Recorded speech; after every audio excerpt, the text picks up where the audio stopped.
Welcome to this learning series on the Insolvency and Bankruptcy Code. These are actually my Skype lessons with another friend of mine.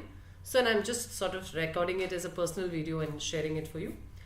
This attempts to cover the entire code, part 1, part 2, part 3, part 4, part 5, and the 14 regulations which are, and plus whatever I hope to keep incrementing, whatever the regulations that are coming up till date.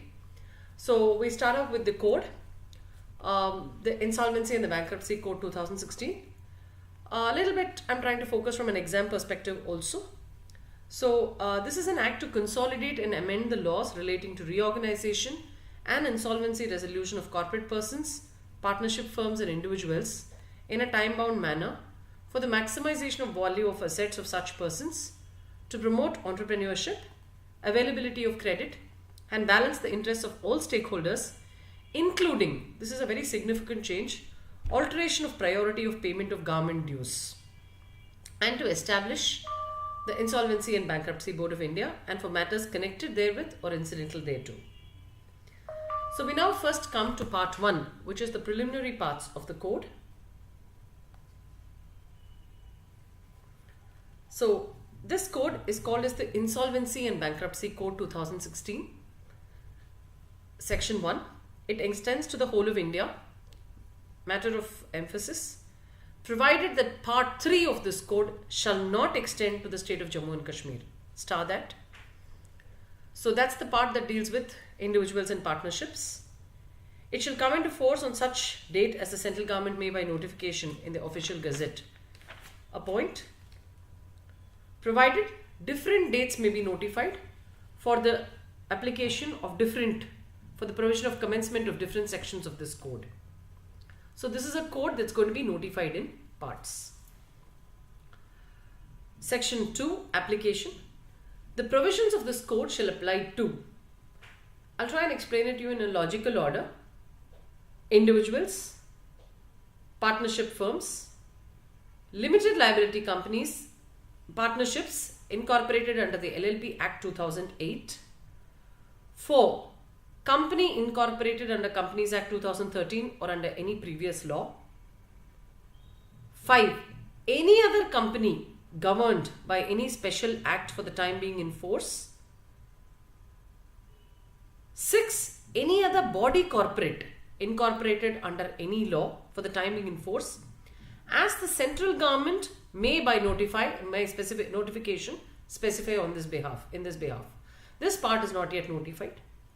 So it applies to LLP, individuals, partnerships, LLPs, companies under 2013 Act or earlier Act, any other company governed by a special act for the time being in force, and the last is such other body as incorporated under any law for the time being in force.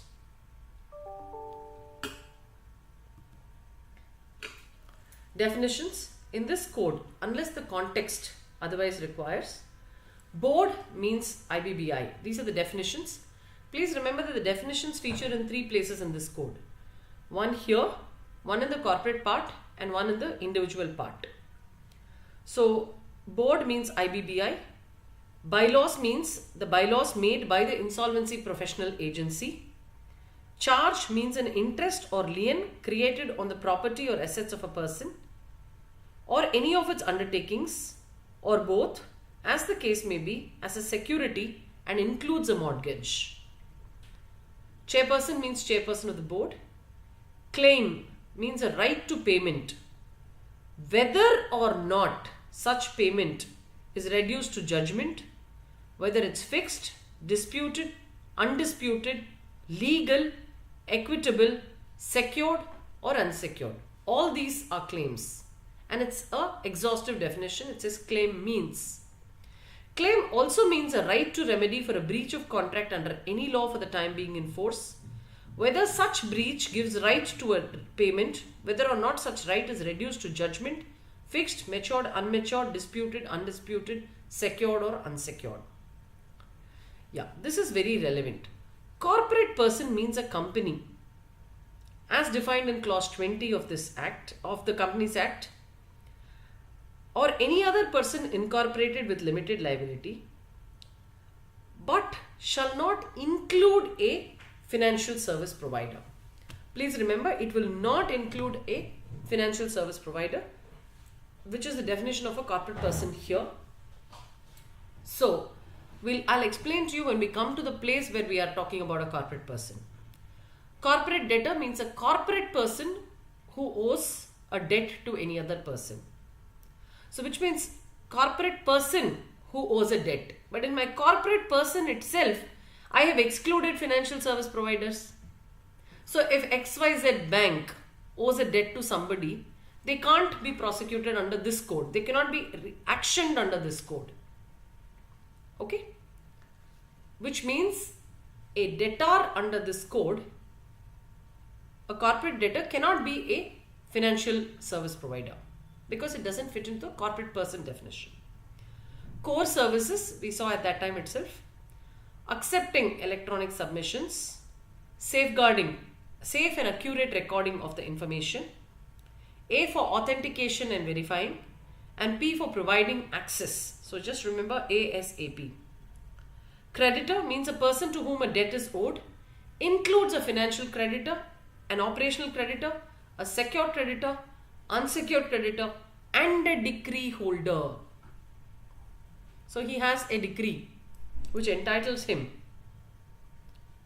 So it's a financial creditor, operational creditor, secured creditor, unsecured creditor, and decree holder.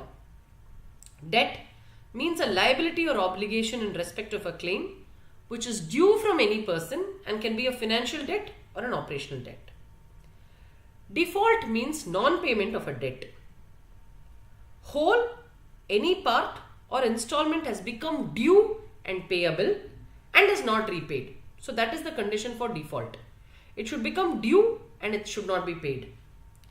Financial information in relation to a person means one or more categories of the information. It means record of assets of a person over which security interest has been created, liabilities when the person is solvent, it means debts, it means default, record of balance sheet cash flow, and such other information as may be specified. What you need to star is, in financial information, it's the records of a liability when the person is solvent, is the term it uses, and records of assets over which the security interest has been created. Financial institution means a scheduled bank, a financial institution under section 45I of the RBI Act, a public financial institution as defined under section 2 of the Companies Act, or such other institution as the central government may notify. So please note that it talks about only scheduled banks, financial institutions as per RBI, public financial institutions as per the Companies Act. Financial products. Now we'll talk about financial products, financial services in the next video, financial service provider, financial regulator in the next video. Let's now go to who's an insolvency professional, a person enrolled under section 206 with an IPA. An IPA means any person who is registered with the board as an IPA. IU means a person who is registered as an IU with the board. Person includes an individual, partnership, trust, HUF, company, or any other entity. Basically everybody, individual, partnership, LLP, trust, company, and any other person, including a HUF.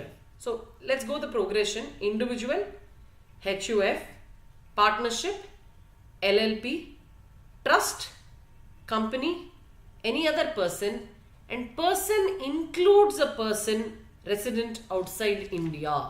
Please mark that. Person resident in India shall have the meaning as assigned under FEMA. Person resident outside India means a person not resident in India. Property. Property includes money, goods, actionable claims, land, and every description of property. Right? It includes money. So cash, in the account, in the liquidator estate, is still property. Money, goods, actionable claims, land, and every description of property situated in India or outside India, and every description of interest, including present or future, vested or contingent, interest arising out or incidental to the property. So please remember, it includes. Secured creditor means the creditor in whose favor the security interest is created. Security interest means, okay, we'll cut this here because I'd like to do secured creditor, security interest, and the parts relating to financial parts in the next video. Having said that, workman shall have the same definition under Workmen's Dispute, Industrial Dispute Act. Workmen's dues in this act will have the same meaning under the Companies Act. And we'll talk about financial services, financial products, secured creditors, security interest, transfer of property, and transaction in the next video, which will be the second video for part 1. Thank you.